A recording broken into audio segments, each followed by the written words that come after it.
my friends! My name is Dasha Denisovna Makienko, and today I will be bringing you a book review with a twist. Now, given that I am a true cold-blooded Russian woman, I decided that it might be fun to examine some popular books, some Russian-inspired fantasies, maybe some non-fiction, from perspective of real Russian.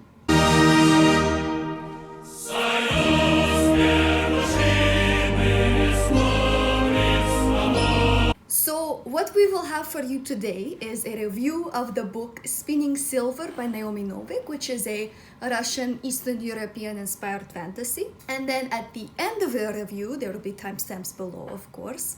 At the end of the review, I will kind of go over the Russian elements, the Russian folklore, and we will discuss how Russian is it really, or what I liked and what I didn't like. If you have any more recommendations of books you would like to see me discuss from a perspective of Russian, feel free to leave those in the comments below and I will take a look. I have to caveat this by saying, obviously I do not live in Russia. I have not lived there for many years. However, I do speak the language. My family is Russian. My papa still lives there. Therefore, I think I'm pretty fucking qualified. Also, I'm true Soviet. How can you not trust me? You can always trust the Bolsheviks. I have my trusty bottle of Ruski Standard right beside me. Therefore, I will maybe take a shot to start this. You know, I gotta be authentic for the camera. Always frozen. If you drink warm vodka, you're not real Russian.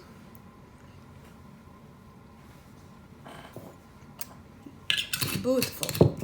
So as previously mentioned, we're going to start with the actual review. I will drop this act for the review in case you're not interested in watching me talk about the kind of Russian elements. If that's not your thing, that's cool. I'm going to get in the review and then we'll do the Russian part. So, as I mentioned, I'm going to start off with the review of the book. This is going to be in-depth thoughts, kind of like my typical reviews where I structure it using the CAWPILE method. Again, if you're not familiar with CAWPILE, I will link G's video down below where she kind of goes over it.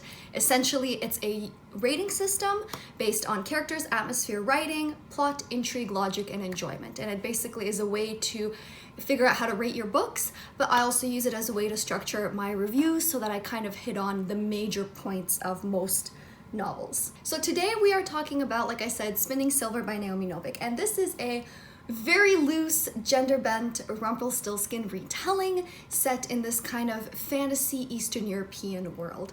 Now, the chunk of the book follows three main point of views. However, there are many more that kind of come into play later on, but the chunk of the book does follow the point of view of three women. We first have Miriam, who is the daughter of a Jewish moneylender, and her father is very nice, but he's too nice to the point where they basically can't afford to put food on the table because her father never asks for people to repay the money that they have been lent by him. So the family's falling into hard times and Miriam decides to steal herself and go start asking for her father's money back from people, and she becomes kind of the real moneylender in their small town. You also follow Wanda, who is the simple daughter of a farmer who owed some money to Miriam's father, and as a way to repay his debt, Wanda goes and starts working for Miriam, and her father is extremely abusive, so she's actually really happy to leave her home and work for Miriam. She kind of becomes an assistant. She helps her gather people's debts, she helps her around the house, she helps her mother with some cooking and caring for animals and all that kind of stuff. And finally, you follow Irina. And Irina is the daughter of a wealthy duke in this town where a lot of Miriam's family lives. It's like a larger city, quite far away from their small town, but you do kind of see the girls' paths cross quite a lot because Miriam's family does live in that same town. They each have their own very unique storylines, each of these three girls, but they do intersect quite a bit. The other major element of this book is the existence of something called the starik. And the starik are these essentially like ice fae type creatures. They have their own alternate world that is very closely connected to the human world, because when the starik come into power, that's when winter starts up again. So they kind of bring the winter with their growing strength. Obviously, the winter in itself with snow and ice encroaches on the human world, but there's also a lot of rules around, you know, if you see a white rabbit or a white fox in the woods during the winter, you cannot hunt that animal. It is the Tariq's animal. They are allowed to cross over into the human world and go hunting and terrorize villages. And if you kill one of their animals, that's a death penalty for you. So there's a lot of interesting rules around their dynamic between the human world and the Tariq world. So I will not give any more details on plot. I know I said very little about plot in that description, but I kind of want to keep it at that, because if I'm being entirely honest, the Goodreads synopsis gives away way too much. It goes into detail about stuff that you find out a lot later on in the book, and I think it's a lot more fun that I discovered it kind of on my own. So if anything I say in this review appeals to you at all, I would recommend reading it based on that and not going to the Goodreads synopsis, because like I said, I feel like it gives way too much away. This is a very slow, character-driven, atmospheric book, and I feel like the fact that the Goodreads synopsis is just way too long gives away a lot of the beauty of the book. So when it comes to my thoughts, I want to start by saying if you saw my January wrap-up, you know that I did not love this book. I gave it a 3 stars, but I find 3 stars are always quite interesting to discuss because there's so much good and so much bad, and I feel like it's a lot more interesting for you to maybe look at the bad and look at the good and see what you like and what you don't, and see if maybe this book is for you. So for me, it was definitely a 3-star, kind of a lowish one, but I can see so many positive aspects of this book that I think people would really, really like.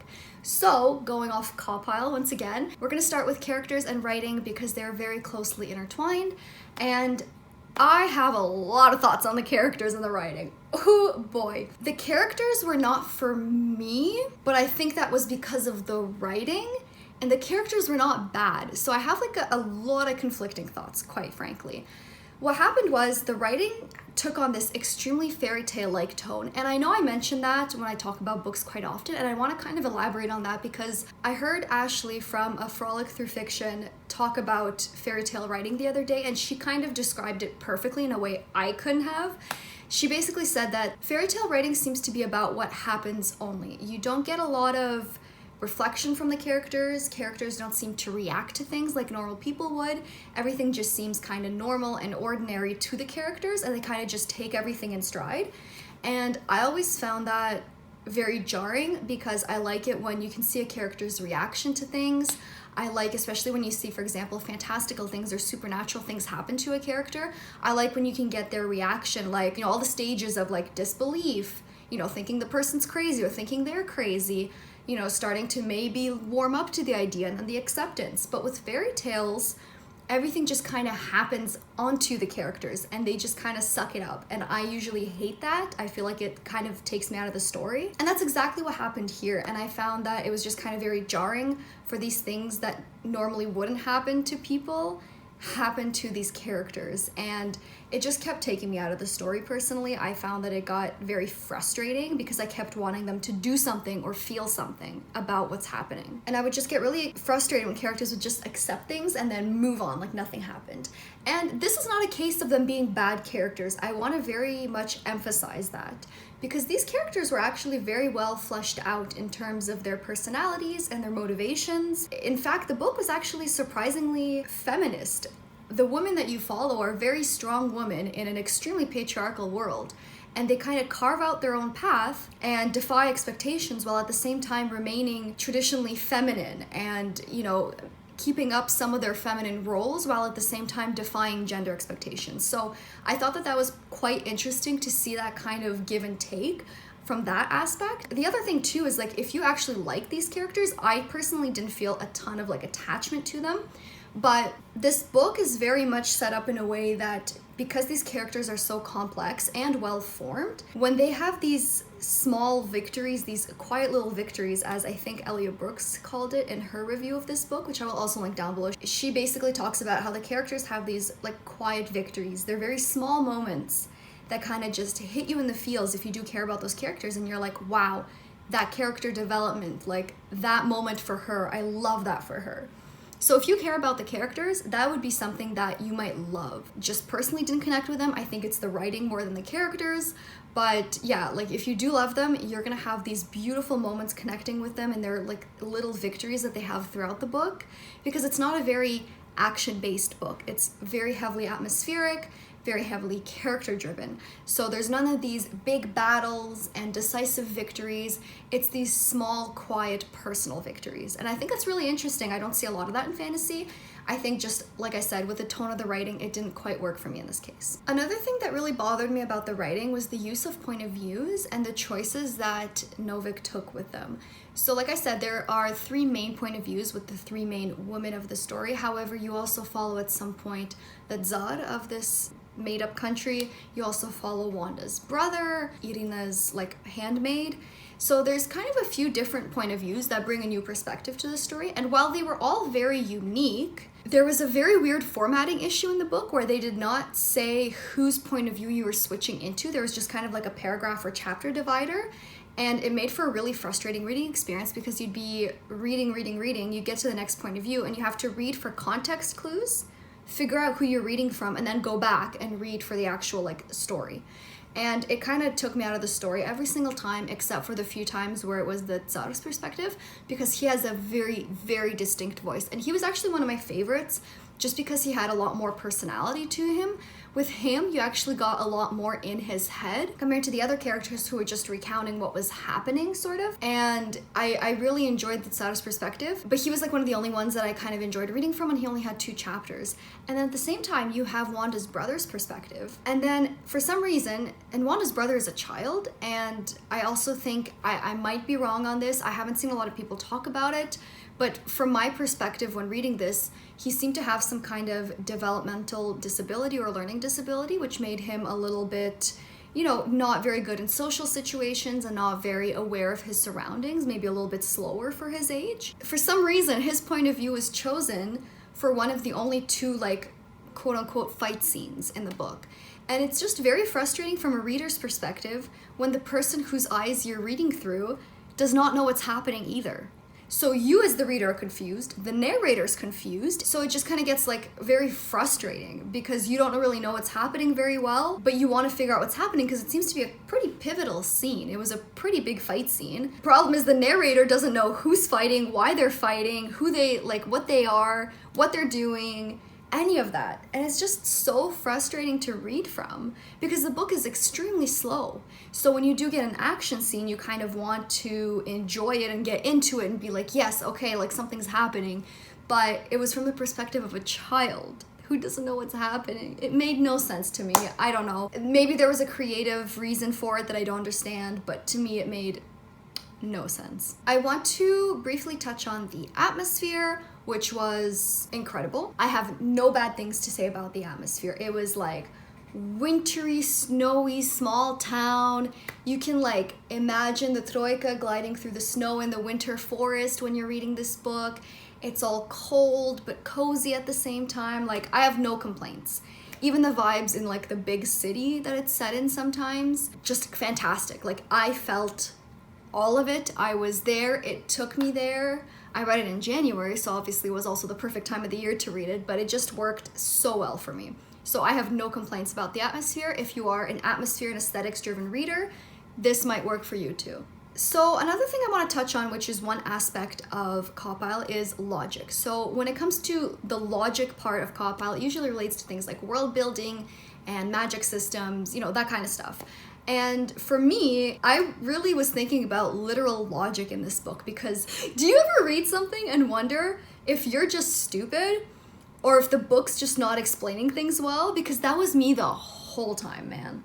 The whole time. Do you know those scenes when there's 2 characters talking and character A says something and something just clicks for character B? I never realized how character B got from point A to point B based on what character A said. Like, I did not see what that other character was seeing. I was like, I missed something crucial clearly, and I don't know what it is. I don't know how you got from there to there, and I'm confused now because all of a sudden you leapt to this conclusion and I'm stuck behind. And again, not saying it's a case of bad writing. This might be a very personal thing. And it's really hard when you're like reviewing books and you're trying to talk critically about books and even think critically about them because you're like, was this just a case of bad writing or am I the only one missing something here? So if you've read this book and you had a hard time, you know, connecting the dots, let me know. Maybe it's just me. I have about 3 functioning brain cells because of school. So maybe I missed something. It's entirely possible. I'm just saying I got extremely frustrated with the logic in this book, unfortunately. One main big point I want to touch on is domestic abuse in the book. Listen, I read horror. I read all sorts of like dark fantasy. I have no issues with violence, gratuitous violence, casual violence, sexual violence, or domestic violence in general. My issue with it in this book was a very oddly specific one, and I don't know if it's me being nitpicky, but I found it wasn't handled very well. It was very casual in the book, and I understand, and I guess I should preface this by saying that I understand that it happens to real people. I understand that it happens in fantasy and in the real world, and I understand that it's a very serious issue, and it happens a lot, especially if you're in an abusive household. It can happen constantly at any time for any reason. I'm very well aware of that. I work in mental health currently, and I know that it's not something that you can really rationalize. I know that it's not something that you can write in a way that makes sense. However, I felt very frustrated at the way that it was just casually experienced by the characters.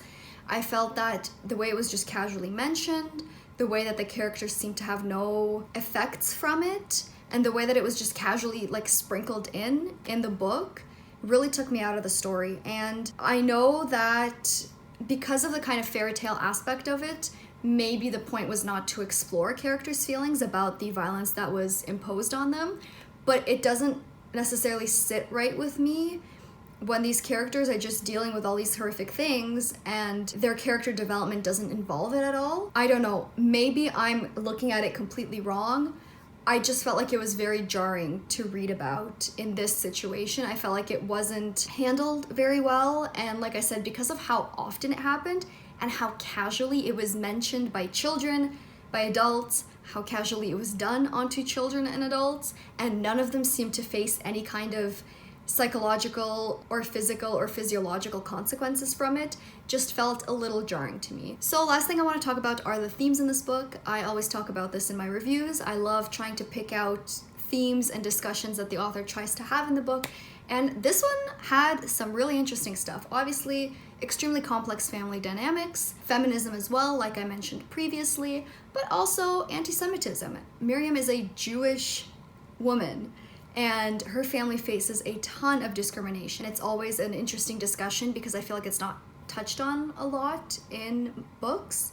Anti-Semitism, you see a lot of like intolerance and religious intolerance, but anti-Semitism specifically I thought was quite interesting and quite well done. And so if you like any of those themes, and if you like character-driven kind of very fairy tale-esque stories, this might be the book for you. I don't want to discourage anyone from reading it ever. A lot of people love this book even more than Naomi Novik's Uprooted, so this might be the book for you, especially if you're looking for a good wintry read. This might tick all your boxes, and I hope it does, and I hope you do try it for yourself if it does interest you. It just was not my cup of tea, but I can definitely see the merits to it, so I hope I don't like scare anyone away from reading it. All right, it's time to get obnoxious. So we're gonna talk now about the Russian-inspired elements of this book. I will drop my stupid accent because it's kind of hard to talk in it, to be quite honest with you, especially if I'm trying to take myself seriously or get you to take me seriously, but I had to, you know? So let's bring this back into frame. So, first thing I want to talk about is the audiobook. I tried the audiobook of this, and it had the most horrific, shitty Russian accent I have ever heard. I know I'm being extremely hypocritical given what I started this video with, but like, I urge you, avoid the audiobook if you can. It is unbearable. So one thing I noticed that was quite obvious was that this is set in kind of medieval Russia, or maybe even pre-medieval, something that is known to historians as Kievan Rus. This is a time period in Russia that even predated the Mongol invasion. This was like ancient Russia, very pagan, very farm-focused. During this time, Russia had a lot of cities that were kind of ruled by princes. So it was a bunch of little princedoms. They were all kind of meant to report to the head of the state. At that time, the head of the state was not called the Tsar. That is a much, much later term. But they were all supposed to report to the head of the state. I think the book used Tsar as kind of a more recognizable term, and one that people already know, so it's probably easier to realize that, okay, this is the head of this fictional Russian-ish country. I also thought it was interesting that Naomi Novik included boyars. Boyars are the equivalent of like Russian lords, Russian aristocracy back in the day. So I kind of like that she included the real term for it. And they were second only to the princes in power. So they were like real historical figures. So I thought it was kind of nice that she included an actual historical term for it. And I thought that she did a really good job at like the actual Kievan Rus setting.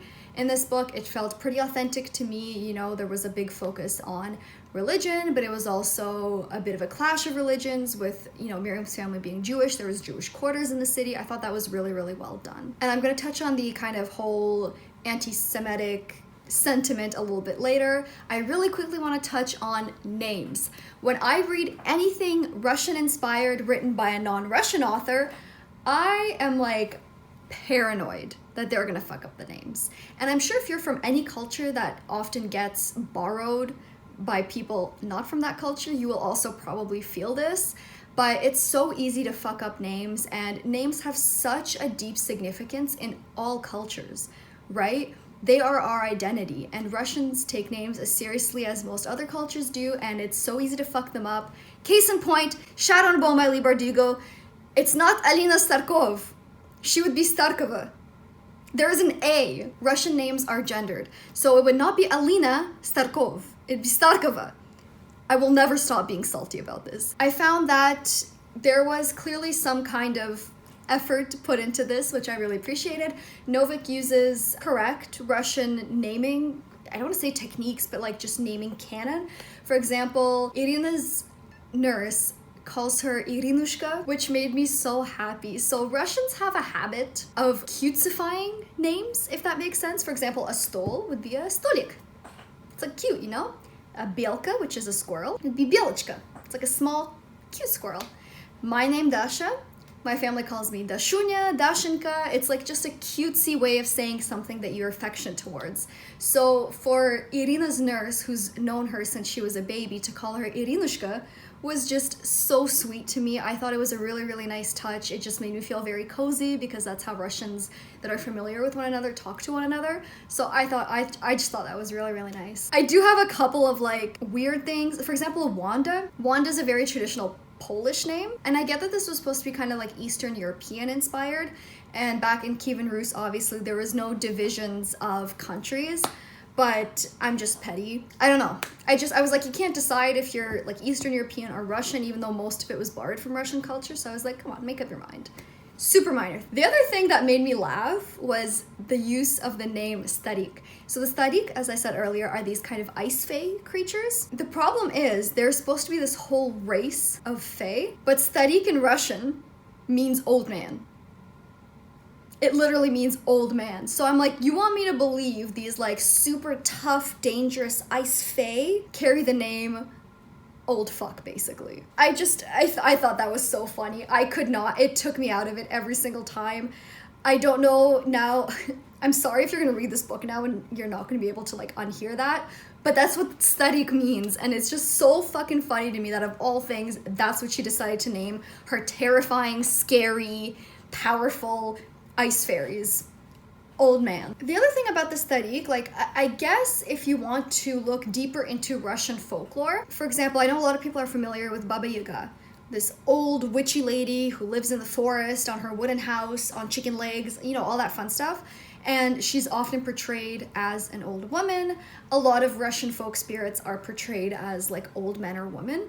So maybe the point was to name them old man in honor of like the Russian tradition of having old wise people be the spirits. However, they were not described as being old or feeble. There were starik children, there were starik, you know, kings and queens, but there was also starik servants, like people of all ages within that race of creatures. So I thought it was kind of odd. Maybe that's the inspiration, but I was not too, you know, it took a little thinking for me to kind of make that comparison, and it still didn't really make sense to me, given, again, that there was different ages varying within the starik. And the other thing, too, is, like, when you look at old Russian folklore, like, I'm talking, like, pagan folklore before Orthodoxy became really prevalent in Russia, a lot of old Russian pagan spirits were kind of based on the area they're found in. So in the woodlands, or in the river, or in the mountains. Maybe that was the inspiration for having a whole race based on winter and ice. Why would you name them old men? and they don't seem to be specifically rooted in Russian folklore. I had to do a bit of digging for this one. This I didn't know off the top of my head, but like when I looked at it and looked at the different types of Russian folk spirits, there wasn't any that were specifically based in winter. So again, I'm not sure if it was just her taking the idea of these kind of elemental folk spirits and transforming them for her book, in which case I think it's pretty cool. I think it was a well done idea, you know, that the study bring the winter into this country and kill all the crops, and you know, it's well done and it is very relevant to Russia. It's extremely fucking cold. But again, I found that the connection was kind of off for me, especially with the naming of them and the fact that they were like a race of creatures and it wasn't just one mythical stadik, you know, that kind of brings the winter and there's just one enemy. It's a whole race of people. So I found that was kind of odd. But again, if she did take her inspiration from these different types of spirits, I think that it was an interesting take on it. Absolutely. Given the deep, deep connection Russia has to winter and ice and snow. The final thing I want to touch on, I want to circle back to the themes of the book and touch on the discussion of anti-Semitism. Now, I myself am not Jewish, so I may not be able to accurately speak on the portrayal of anti-Semitism and Jews within the story. However, I know a lot about history, I know a lot about Russian history and general world history, so I'm gonna briefly touch on it regardless, but if you have any more perspective to offer, again, please leave me a comment down below and I would love to discuss this further. If you know anything about Russia, you know that it is extremely religious and the two main pillars are Eastern Orthodoxy, which I myself am a part of, and Judaism. There are a lot of Russian Jews, and the history of Russia is very much tied to the history of Judaism, like whether you like it or not. And I'm talking like going further back than the 19th and 20th century. There was a lot of anti-Semitism before that. Jews were getting kicked out of a ton of European countries at this point for seemingly no reason. They were just kind of the scapegoat for everyone. They were being discriminated against constantly. A lot of Jews being kicked out of Western Europe were fleeing to Eastern Europe and Kievan Rus. I really like that she included a Jewish main character to kind of bring up that rich part of Kievan Rus history. And I also mentioned earlier that there was like a Jewish quarter in the big town that Miriam's family lived in, and that was very much the case. If you go to any major city in Europe, there is going to be a Jewish quarter. And that was very much a thing that goes all the way back to medieval times. So it's not a surprise that it was also featured in this book. I really like that from like a nerdy historian's point of view. But what you also get at that point is because they are kind of forced into their own little corners of a city, and they find a lot of kinship with their own, they don't really assimilate with Eastern European culture very well. And in the end, obviously, they got to preserve their traditions and their culture. And, you know, today they're able to celebrate it. But at a time when it was, you know, they were being threatened to stamp it out, at least when they fled to Eastern Europe and Kievan Rus, they were able to keep practicing their culture and their traditions. And I'm kind of like bringing it all back to this is what I mean when I say that like Russian history is linked to Jewish history, and I find it very interesting that it was kind of all brought up in this book. I thought that it was handled pretty well. Again, I'm not Jewish, I can't say for sure, but I really like that she really included, you know, there was a scene with like a big Jewish wedding and like, again, the Jewish quarter and the Jewish traditions and like family norms and values, all that kind of stuff. I thought it was really interesting and I thought it was really poignant because again, at this time, Jewish people were fleeing to Eastern Europe to escape persecution. So it would be kind of remiss to not include them in the history of Russia and in a rebuilt, fantastical Russian-inspired world. So kudos to Novik for that. So that is about it for this review. I hope you enjoyed. I hope you learned a little bit more about Russian folklore and culture. I would love to continue this series with other Russian-inspired fantasies, nonfiction, even stuff that's not necessarily Russian-inspired. I have a few more ideas kind of floating around in the old noggin. Hopefully my accent at the beginning wasn't too bad. I apologize, but you know, I kind of had to, you know, when I put the Soviet hat on. I have to, you know? I have no choice. My social media is linked down below. You guys can always come talk to me there. I love talking to you. And other than that, I will see you in the next one. Ваше здоровье.